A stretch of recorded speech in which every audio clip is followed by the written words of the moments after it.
amigo internauta que está conectado no acritica.com, o nosso bate-papo já vai começar e nessa semana nós vamos falar aí sobre o Brasileirão, que tem um novo líder. O Vasco tropeçou mais uma vez, o Corinthians reassumiu a ponta da tabela e também nós vamos falar sobre o bicampeonato do Vettel na Fórmula 1.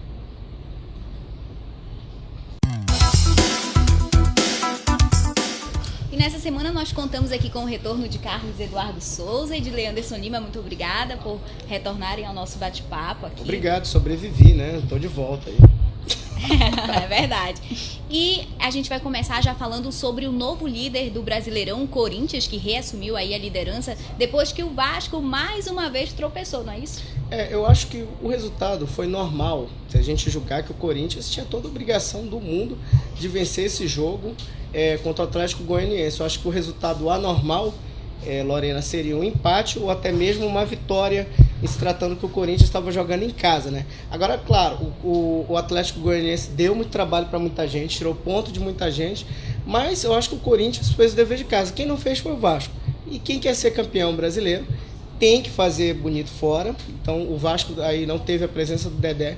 Sem o Dedé a gente vê como é que a zaga Juninho também, né? Do Juninho, mas eu acho que o pepino mesmo do Vasco, né, Carlos, foi a zaga ali. Exatamente. O Dedé sai do time, o Vasco perde a referência e vira uma peneira.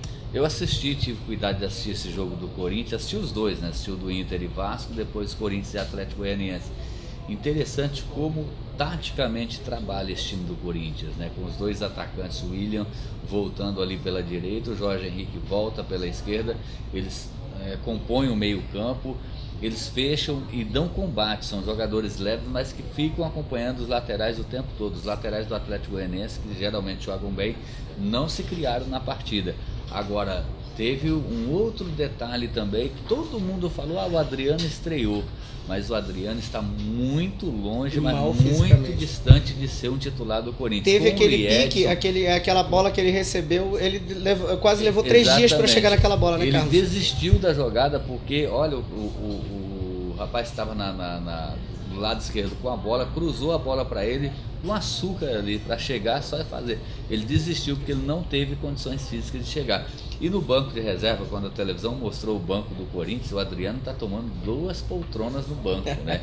Então acho que o Adriano está muito longe de ser titular, até porque tem o Liedson, tem o William, tem o Jorge Henrique, jogadores em condições hoje de ser titular. E uma questão, Carlos, não é só a parte física realmente, tudo mais. Isso, mas o risco que o Corinthians está colocando o Adriano. Porque uma vez que você tem um jogador... Mas ontem, por exemplo, colocou com 3-0, aí tudo bem, tudo né? Bem. Não, mas eu digo, não é o risco nem no que diz respeito à partida, mas a saúde do próprio Adriano. Porque uma vez que você coloca um jogador com 101 quilos, ele deve estar aí 4, 5 quilos acima, que vem de uma ruptura de tendão de Aquiles, entendeu? Então o risco que o Adriano está correndo de sofrer, de repente, até uma contusão maior, mais grave, é muito grande. Então eu acho que o Tite, a partir do momento que botou ele com 3-0, porque sabia que a fatura estava resolvida, eu acho que podia ser ali um momento, mas eu acho que o Corinthians está de repente forçando um pouco aí com a volta do Adriano. Vamos ver, vamos esperar para ver o que vai dar, mas eu acho muito arriscado colocar um jogador para atuar no peso que o Adriano está nesse momento. E na quarta-feira ele inclusive vai começar no banco. Hoje ele não treinou, o Adriano não foi para campo, então vamos esperar aí as cenas dos próximos capítulos. Né? E deve ter muita novidade em relação ao Adriano ainda. Não aconteceu nada ainda. Né? 2 minutos não dá pra gente falar muita coisa, não. Agora, um outro super jogo aí do fim de semana foi o Fla-Flu. Sempre esse jogo polêmico, um jogo com virada, pra deixar o torcedor ali na emoção até o fim, não é isso? Eu acho que torcedor do Flamengo e do Fluminense, quem é cardíaco sofreu uma beça, quem tinha problema de pressão alta, ficou com pressão disparada. Foi um jogão de bola, eu acho que foi na altura da tradição do Fla-Flu. Eu vinha reclamando que fazia tempo que eu não via um Fla-Flu. Aliás, não só o Fla-Flu, né? Os demais clássicos do futebol carioca estavam deixando a desejar. E isso foi muito bom. O Botafogo, por exemplo, vive empatando com o Flamengo, esse tipo de coisa. Então, no próprio Campeonato Carioca, toda vez que o Flamengo e o Fluminense cruzavam, geralmente já não estavam decidindo muita coisa. Então, foi um jogo da altura da tradição do Flamengo e Fluminense. Qualquer um dos dois poderia ter saído ali com o resultado, mas brilhou a estrela do Botinelli. E também serviu agora que, por exemplo, toda a empolgação da torcida e tudo mais, mas tem que ver que o quanto realmente o Flamengo é dependente do Ronaldinho. entendeu? É claro que o Botinelli teve um momento ali de estrela realmente, a estrela dele brilhou, ele resolveu, mas enquanto isso não aconteceu, o Flamengo errou um caminhão de passe, perdeu em ofensividade, teve o jogo decidido realmente em 2 lances de muita habilidade do Botinelli e muita sorte também. Mas eu acho que deu para ver nesse jogo o quanto o Flamengo realmente é dependente do Ronaldinho. Aliás, hoje. O Flamengo estava muito desfalcado, né? Não só ele, mas também estava o William, o próprio Ayrton, Felipe não jogou. Felipe. Então o Flamengo estava muito desfalcado e o Flamengo volta para a briga aí, até pelo título do Campeonato Brasileiro. Isso é o mais legal, eu acho que o mais legal do Campeonato Brasileiro é isso. Você tem, o Flamengo, por exemplo, passou 10 rodadas sem conseguir vencer uma partida.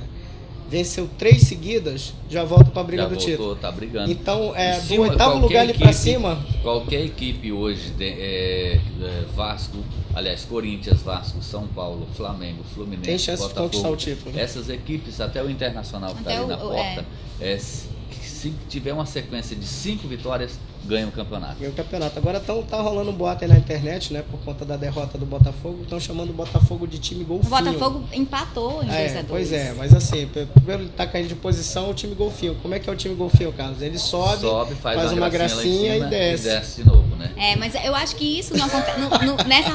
Nessa competição não tem acontecido só com o Botafogo. Eu acho que a gente pode atribuir o lance do golfinho pro Vasco também. Porque o Vasco subiu e tá descendo de novo. Né? A mesma coisa aconteceu com o Flamengo, ele ficou em 10 rodadas. A ira da torcida é porque ficou em 2º lugar. Hoje a gozação do dia... Se tivesse terceiro, tava ótimo. É dizer assim, voltou pro lugar onde estava. Mas o Vasco é uma grande equipe. Eu acho que o Dedé, a partir do momento que voltar, de repente o Juninho também, vai ser uma história... Aliás, o Vasco vai brigar. O Atlético Paranaense, os dois já estarão em campo. O Atlético, para mim, é o jogo mais fácil da rodada aí, entre dos grandes, né? Porque vai jogar com o Atlético Paranaense. O Atlético não tem Antônio Lopes, não tem Luxemburgo, não tem... Acho que pode chamar as melhores rezadeiras do Brasil aí para salvar o Atlético Paranaense, e tá difícil salvar.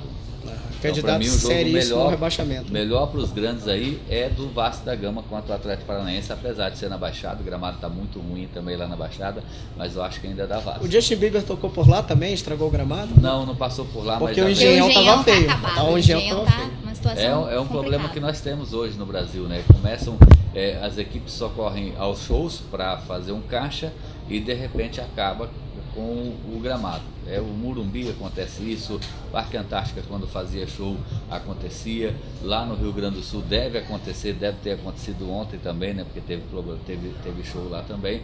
Então os estádios não são preparados para esse tipo de evento e as equipes estão insistindo, né? O Ministério Público em São Paulo, por exemplo, está questionando agora a questão do Morumbi, não vai poder ter mais show, parece que o do Eric Clapton vai ser o último, até cobrir o estádio, porque a acústica não é suficiente para evitar o barulho na vizinhança, né? Mas eu queria morar do lado do Morumbi ali, ouvindo a Eric Clapton. Seria muito bom, né? Já pensou? Mais alguma coisa aí da Série A? Eu acho que isso aí, realmente foi uma grande rodada, e eu acho que esse brasileiro, ele é o melhor da era dos pontos corridos, na minha opinião. Com certeza, espero muito que bom campeonato. A decisão chegue na última rodada, como vem chegando nos 2 últimos anos. E com certeza, você que gosta de futebol vai ter muita emoção. Agora, mudando um pouco de esporte, falar de Fórmula 1, o Vettel conseguiu aí um recorde bicampeão mundial aos 24 anos. O mais jovem bicampeão. E, assim, eu acho que ele vai ser um outro Schumacher, né? Eu espero que não, né? Vai vencer tudo aí, porque infelizmente... Ele não é brasileiro. Muito bom, ele eu é acho muito que bom. A Fórmula 1 é um conjunto, carro e piloto, né? Equipe, carro e piloto, são 3 coisas, né? Mas eu acho que o Vettel, ele tá mesmo porque o companheiro dele não consegue fazer a mesma corrida que ele com o mesmo carro. Então eu acho que ele tá muito acima dos demais e vai ser uma sequência muito grande de títulos aí. Eu só espero que não seja o próximo Schumacher, mas é legal, Carlos e Lorena, ver um cara legal como o Sebastian Vettel, um cara gente boa realmente, conquistar um campeonato. Por exemplo, eu tenho essa coisa mesmo de por exemplo, eu acho o Fernando Alonso um super piloto, mas ele é um porre como pessoa, entendeu? Tem o Lewis Hamilton, tem um monte de mala correndo. Então quando a gente vê um cara, gente boa, legal, humilde, o Vettel é um cara muito humilde, ganhar um campeonato aí pela 2ª vez, dando um show, porque na verdade ele colocou todo mundo no bolso. Ganhar um campeonato com 4 corridas de antecedência é uma coisa que a gente não vê todo dia. E o único cara que poderia fazer frente a ele, como vocês falaram, era o Mark Webber, não conseguiu fazer. Então, se a Red Bull continuar fazendo um bom carro como fez esse ano, fazendo no ano que vem, a gente corre o risco aí de ter, né, Carlos, o novo Schumacher, porque realmente o cara é bom, com um carro bom, vai longe.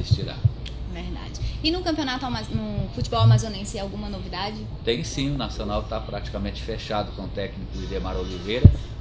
Eu acho aqui, cá entre nós, mais uma besteira que o Nacional faz, de tentar enfraquecer o adversário. Se eu for pegar aí, pelo menos nos 25 anos já que eu acompanho futebol amazonense, sempre o Nacional teve essa tática, e essa tática nunca deu certo. Já foi assim tirando o time do Rio Negro, já foi assim tirando o time do São Raimundo, tirando o time do Holanda. Esse ano na Série D tirou vários jogadores do próprio Penarol para tentar enfraquecer o adversário, e agora tira o treinador do Penarol. Eu acho que essa tática não dá certo. Eu acho que o Nacional poderia procurar um outro treinador com as mesmas características, um treinador vencedor, mas não de sempre tentando enfraquecer o adversário. Aliás, a diretoria do Penarol já esperava por isso.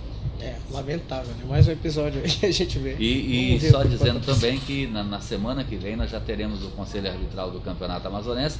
Faltam 2 equipes para completar, aliás, falta uma equipe. O CDC já subiu, a outra equipe deve ser o Iranduba, ou seja, nós vamos ter 5 equipes do interior, 5 da capital disputando o Campeonato Amazonense. Abertura provavelmente dia 21 de janeiro, com o jogo envolvendo o Penarol contra o vice-campeão da Série B, enquanto que o Nacional pega o campeão da Série B. Ou seja, Penarol, CDC e Nacional jogam na primeira rodada, e provavelmente um desses jogos no sábado para abrir o Campeonato Amazonense. Só outro detalhe também, a Série D vai começar no mês de maio, 5 de maio. E com a Série D começando em maio, a CBF vai divulgar uma nota com o seguinte: as equipes, as federações deverão indicar o representante na Série D com 2 meses de antecedência, de acordo com o Estatuto do Torcedor. Ou seja, não vai ter mais aquela lambança de faltando uma semana o time desistir. E a partir do momento que indicar, a equipe vai ter que disputar pelo menos a primeira fase.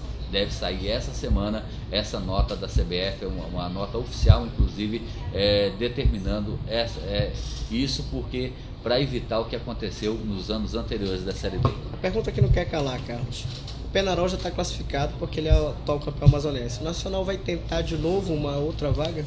Olha, se for nos moldes que foi esse ano, o Nacional tem até direito, mas eu já ouvi na própria Federação Amazonense de Futebol que pode ser estipulado que o campeão amazonense desse ano participe da Série D. Isso seria muito bom, até porque o time está na ponta dos cascos. Se for no caso de substituir uma equipe vizinha aqui de Roraima, do Acre, de Rondônia, que seja o campeão amazonense desse ano. Aí você vai falar, mas vai ter só 13 dias para participar, para arrumar o time. Bom, se vai estar disputando o campeonato, vai ser o campeão amazonense, vai estar com a grande equipe, no gás, vai estar com todo o gás para poder. Vai estar preparado. Então eu acho que isso é ideal e a federação deve instituir isso. O campeão amazonense deve substituir a equipe desistente, no caso aqui da região norte. Excelente ideia, eu espero que a federação continue com essa meta, que é muito bom pegar um time já em evolução, ganhou o campeonato, é sinal que está pelo menos num nível ali para começar a brigar por alguma coisa. Espero que a decisão seja mantida, será muito bom.